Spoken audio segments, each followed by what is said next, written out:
Unemployment is a challenge that bites many Kenyan youth. However, some youth have decided to face it head-on by coming up with creative ways of earning a living. We meet Dennis Karimi, a glass artist who transforms waste glass bottles into reusable household items like wine and water glasses, flower vases, candle holders, among others, at Karim Glass Solutions in Syokimau, Machakos County. So mimi naitwa Dennis Karimi na kwa socials naitwa Denokuri na nafanyanga kazi ya glass solutions, like anything to do with glass. So kuna glasswork and then kuna bottles kama extension ya glasswork. Dennis tells us that his family has been involved in glassworks for more than 2 decades, but he started glass artistry or bottle works as he calls it by luck in 2017. 2017. Hapo ndio tulianza the first orders za bottle work. Zilitupata tu tukifanya kazi ya glass.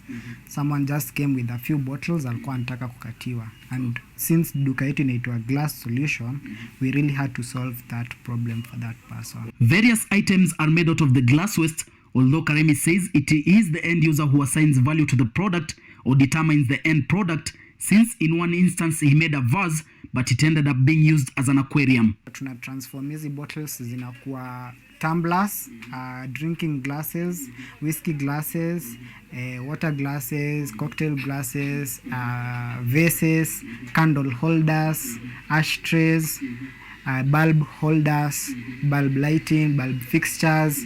The process starts by collecting or outsourcing the waste glass bottles, which are majorly liquor or wine bottles. Alcohol bottles are mostly used, but Dennis outlines that any glass bottle could be used. After getting the bottles, Dennis takes us through the transformation process where he makes a water or wine glass out of the waste bottle glass. Easy glasses, with time, tume end up kukuwa nazo with time, juu sometimes hadi kuna watu wanakuja na bottles zao, wanataka wakatiwe. So wakikam nazo, sometimes wanazidrop, wana some good ones, then wanaacha zao. So eventually watu na end up kukuwa na bottles, hata kama tuendi out kuzi outsource. But sana sana kwa outsource, huenda kwa dump sites, kwenda kuzi outsource for hours. The 4-step process begins here, where the bottle is cut according to the required end product, creativity being critical in this. The second step occurs on another machine, where the rough edges remaining on the wanted part of the glass are removed. What follows is leveling the upper part of the glass to give it an even touch. The last stage is washing the glass.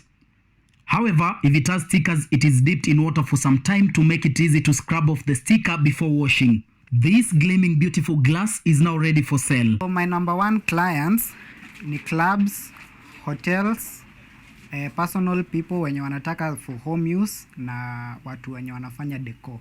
Hao wanne ndio my main clients. At Karim Glass Solutions, they have however simplified their art by creating a machine that reduces 4 machines needed to 1. Despite the venture creating jobs for 4 people, it has environmental benefits. Environment ni upon us clean, So lazima ujitume like to make sure the environment is a safer place, because you see hizi bottles zilikuwa zina lay around huko. Unapata wase wana have fun, wame drink. Kuna client wangu alikuja mmoja akaniambia alienda Masai Mara akapata simba inacheza na chupa, like just fun. Na hiyo ni kitu mbaya sana. According to Professor Peter Wangai, an environmental expert who lectures at the Kenyatta University under the Faculty of Environmental Studies, waste glass, including glass bottles, have detrimental environmental impacts. Glass can be a big challenge when it comes to, landfills and land degradation, so to say, because we have said that it can take even 1 million years to degrade. Aside from value addition to what many will term as waste, Professor Wangai explains that reusing of glass helps in energy conservation, since glass repurposing, as the one carried out by Dennis, uses less energy than is used in production of new glass from the required raw materials. When we also reuse glasses, it means that we are also minimizing extraction of raw materials that make glass. And I said that we need silica, we need soda ash, we need limestone. you know, and so we minimize on the extraction of these raw materials. Number three, when we reuse glass, we also minimize carbon emissions. Why do we say so? Because in the process of making glass, there is a lot of CO2 emitted into the atmosphere. And today we know the big challenge of CO2 emissions. It is causing global warming, and by extension is causing climate change. Professor Wangai also shows us some artistic work made from waste glass bottles by KU students, as he affirms the need for creativity and art as a way to minimize waste load in our ecosystems. Wangai says waste is a resource. That's why we say that waste is a resource. Waste is not supposed to be seen like something that is terrible. It is something that can be converted into products. It's something that can create employment. It's something that can contribute so much to the well-being of the society, economically, socially, and even environmentally. In this venture, waste is not waste, as Dennis later sells the broken pieces of glass bottles, which he does not need, to glass recyclers who melt it to produce new items. Once tumecut bottle, hii piece ya juu, kuna mtu kama anazi-collect, anazi-store, anazi-resell kwa mtu mwenye anaenda na melt, ana form new products.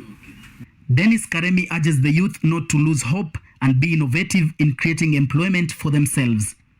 It is through this that Dennis and his colleagues have been able to create employment for themselves as they transform glass waste into useful items, including glasses, which can be used at the comfort of your home, even in a way as they help curb or combat climate change. Mutweri Eliud, KUTV.